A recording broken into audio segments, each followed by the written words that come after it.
Somos de la revista Criba. En este momento nos acompaña el arquitecto Carlos Jaramillo, ex catedrático de la Universidad de Cuenca, es director de planificación.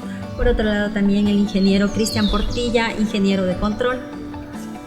¿Nos puede contar algo más de usted, de su profesión? Sí, primero el saludo a todos ustedes, gracias por la invitación. Yo soy ingeniero de control, una parte de la ingeniería que se dedica más a los sistemas dinámicos, un poco de matemáticas. Estudié un posgrado como en automatización industrial y finalmente me metí en el campo de la ingeniería civil. En mi área doctoral estoy trabajando en la movilidad y sobre todo en cómo la tecnología puede ayudar a mejorar la movilidad. Muy bien.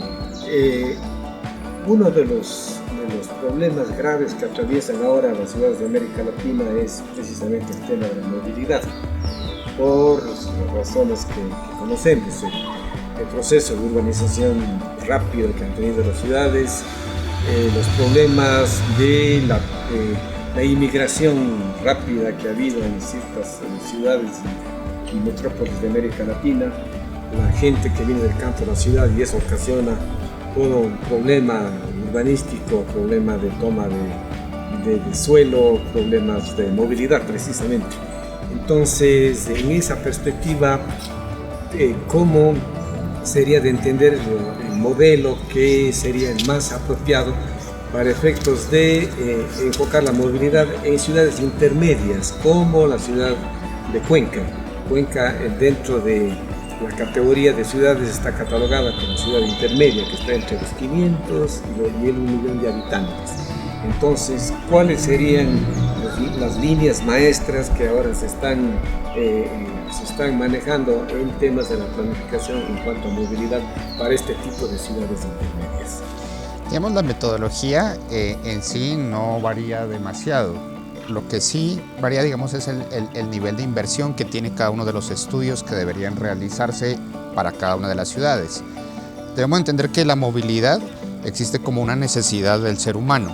Es decir, no se puede pensar en poner sistemas de transporte público para que los use la gente, sino al contrario, es decir, la gente incentiva a que estos sistemas de transporte público sean creados por sus mismas necesidades.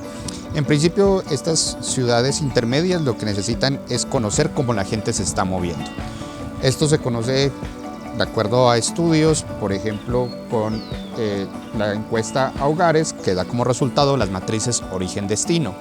Eso lo que mira son las líneas de deseo que tienen las ciudades de acuerdo a las actividades que tiene una ciudad. Por ejemplo, si una ciudad tiene toda su concentración de actividades, bares de recreación, malls, en fin, en el centro de la ciudad, pues todos los viajes alrededor de la ciudad serán atraídos al centro de la ciudad. Sin embargo, digamos, en las ciudades un poco más grandes, lo que sucede es que se empiezan estos centros de acopio de personas a distribuir alrededor de la ciudad para evitar precisamente que las personas se concentren en una sola parte. Entonces, es entender que las ciudades tienen diferentes partes de concentración o de atracción de viajes y luego determinar las rutas posibles en las que la gente podría llegar a estas actividades. Cuando se tiene claro cuántos viajes se realizan matutinos para ir a trabajar, para ir a estudiar, pero también cuántos viajes se realizan en pro de la recreación, de actividades que no son usuales, quizás podrían ustedes ir un viernes a cine, pero no significa que el próximo viernes vayan a volver a cine por la misma ruta. Es decir, cuando se tiene un panorama completo de la ciudad, se conocen cuáles son estos atractores, en ese momento se puede empezar a hacer una planificación, tanto de transporte público como de nuevos sistemas de transporte que pueden incluirse dentro de la ciudad. Qué bien. Sí, la ciudad de Cuenca tiene algunos estudios de movilidad precisamente bajo los parámetros que tú señalas, con encuestas de origen y destino y deseos de viajes, deseos de líneas de viajes. Para el caso de Cuenca, como es una ciudad intermedia y como tiene un centro histórico muy vital, en donde están ahí concentrados los usos del suelo de gestión, hay muchos equipamientos de educación, tanto primaria como secundaria, entonces se produce en el centro histórico de Cuenca una congestión vehicular bastante alta y hay puntos y horas pico en donde francamente el transporte se paraliza prácticamente en ciertos nudos del centro histórico.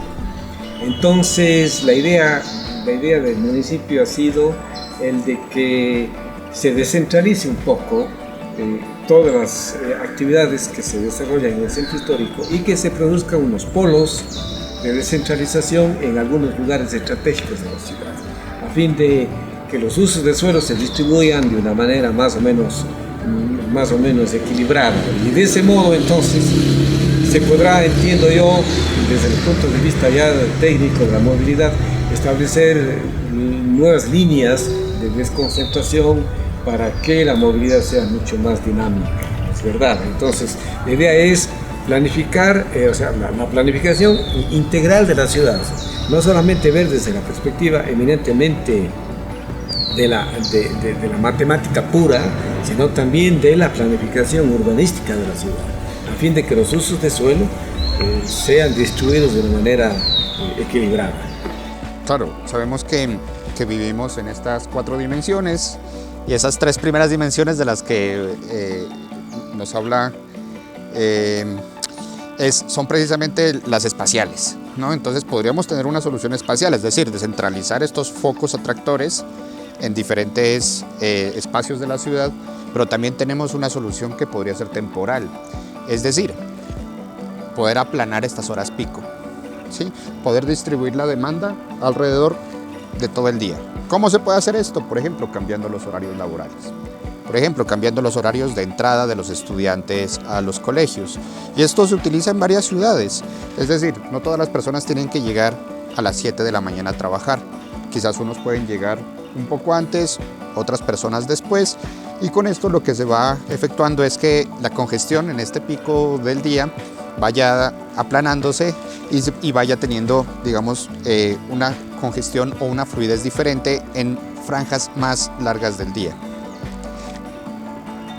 Ahorita, digamos, del centro, lo que he visto particularmente en estos 2 días que llevo es una zona que permite caminar, que permite disfrutar.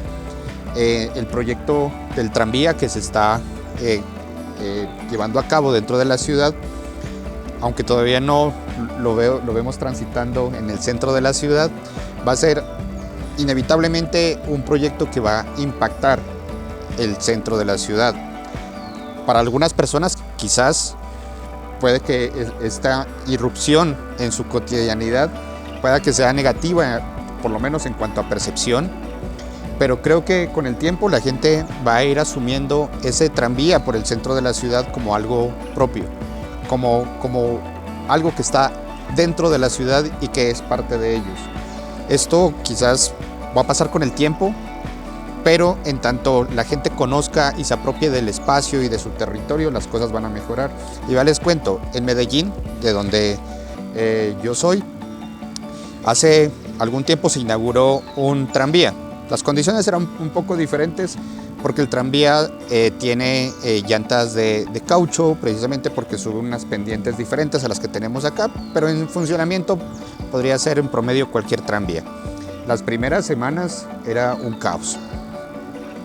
Un caos porque había accidentes, porque la gente no era consciente que a su alrededor existía una nueva forma de transporte, porque estuvieron 1 año y un poco más con las vías cerradas, es decir, por ahí no pasaban mientras hacían la construcción. Y de un momento a otro aparece una máquina, la gente no es consciente de esto, hubo accidentes, no solamente con personas, sino con otros vehículos en las intersecciones. Igual aquí, cuando hubo el ensayo, Sí.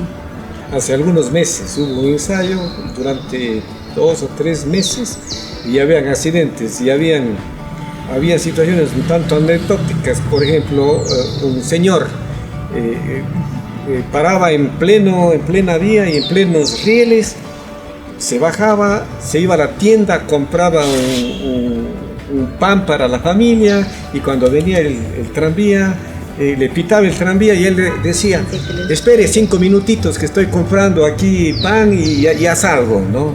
Y de esa manera se dio cosas así medio anecdóticas recibieron muchos memes y muchas críticas. Sí, a fin de cuentas creo que es algo que está irrumpiendo, que está cambiando la dinámica, la estabilidad que tenía el centro.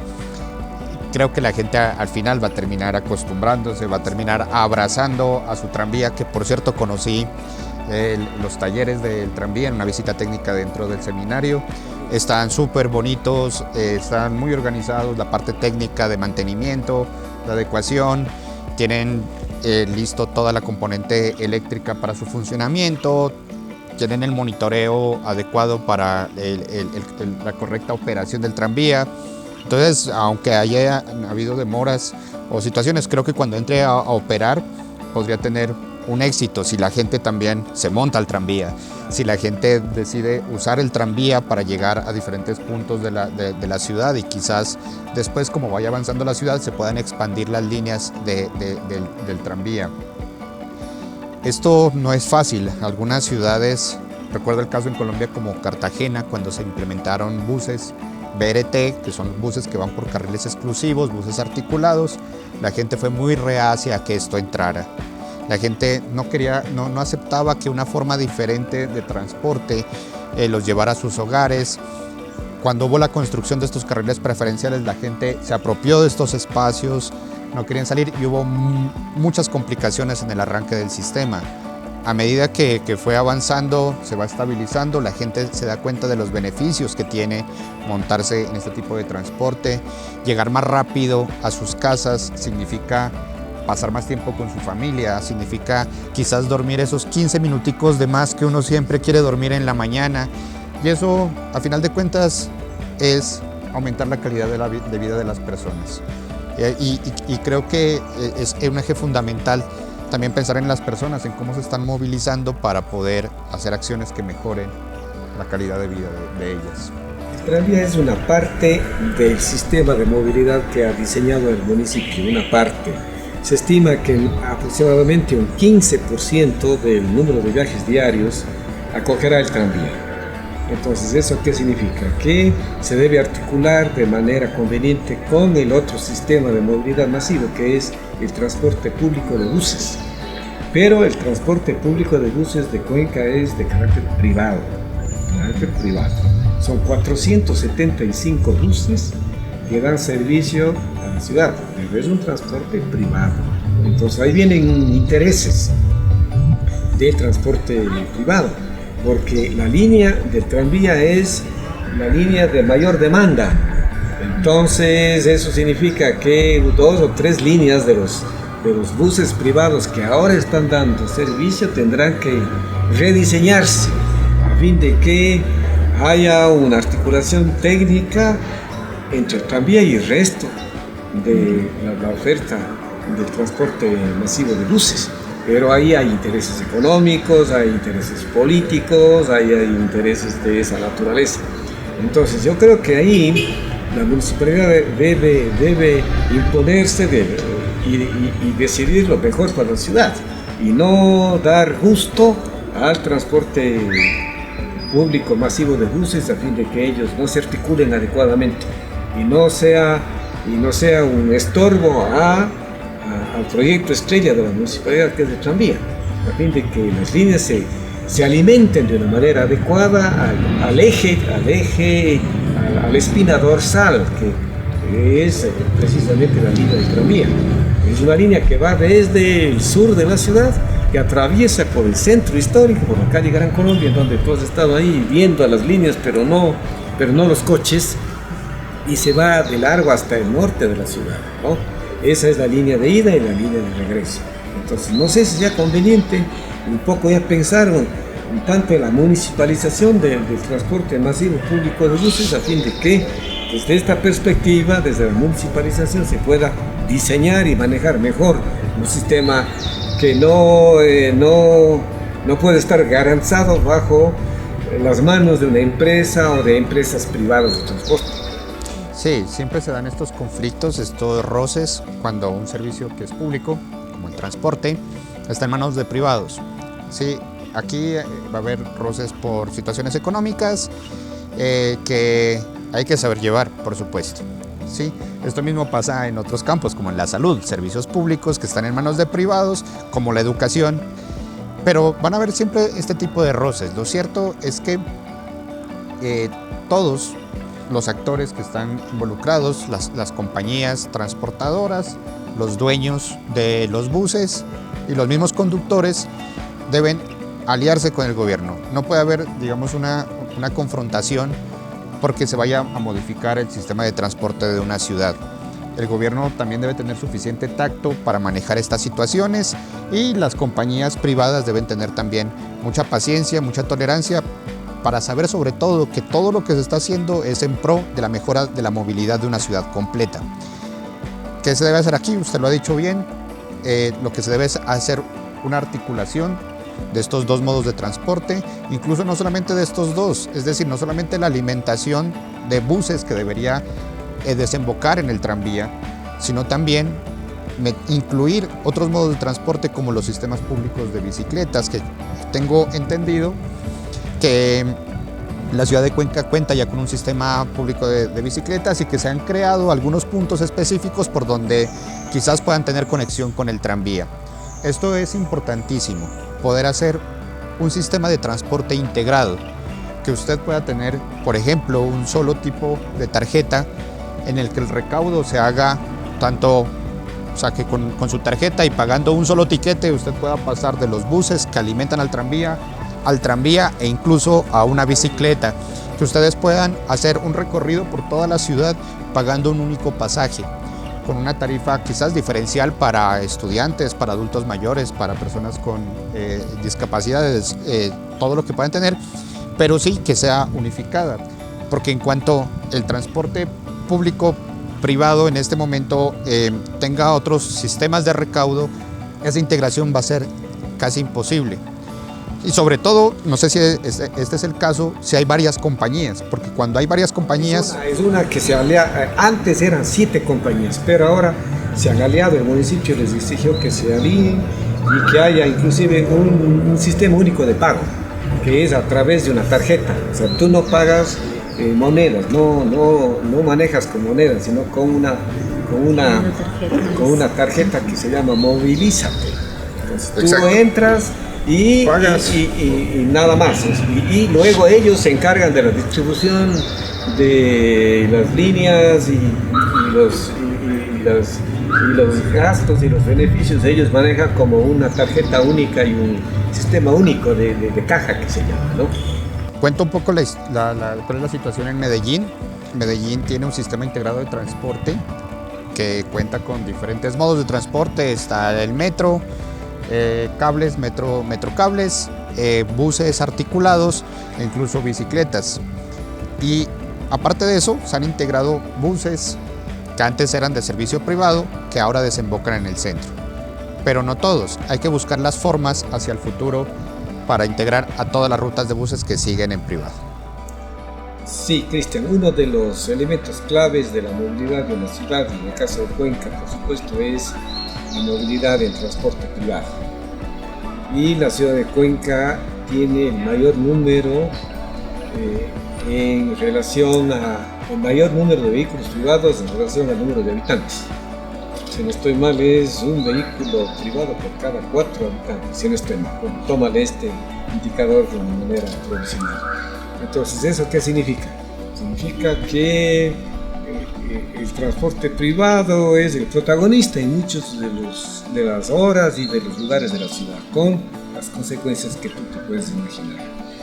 Y cada año sube el transporte privado, cada año sube el número de vehículos del año. Habrás visto aquí en Cuenca un parque automotor de primera línea. Y bueno, esos son consecuencias de ciertos elementos económicos, ya te habrán contado, pero la gran pregunta es compatible una planificación de movilidad adecuada con una libertad, un libertinaje en cuanto al número de vehículos privados que cada año aumenta? Y en caso de que no lo sea, ¿qué tú recomendarías para que ese fenómeno, que aparentemente es incompatible, porque la ciudad está diseñada y las vías ya están dadas, y hacer ensanchamiento de vías y el derrocamiento de viviendas y demás para ensanchar calles y vías, eso es incompatible desde el punto de vista urbanístico, económico, planificación, etc. Tal vez alguna opinión en torno a esto. Sí, en principio creo que la construcción de vías también ha sido como satanizada en algunos momentos, como que se cree que ya no deben construirse más vías. Yo creo que la construcción de nuevas vías se da en cuanto a la accesibilidad, es decir, cuando zonas de la ciudad no están conectadas. Sin embargo, creo que ya por ahora en el mundo es suficiente con ampliar vías.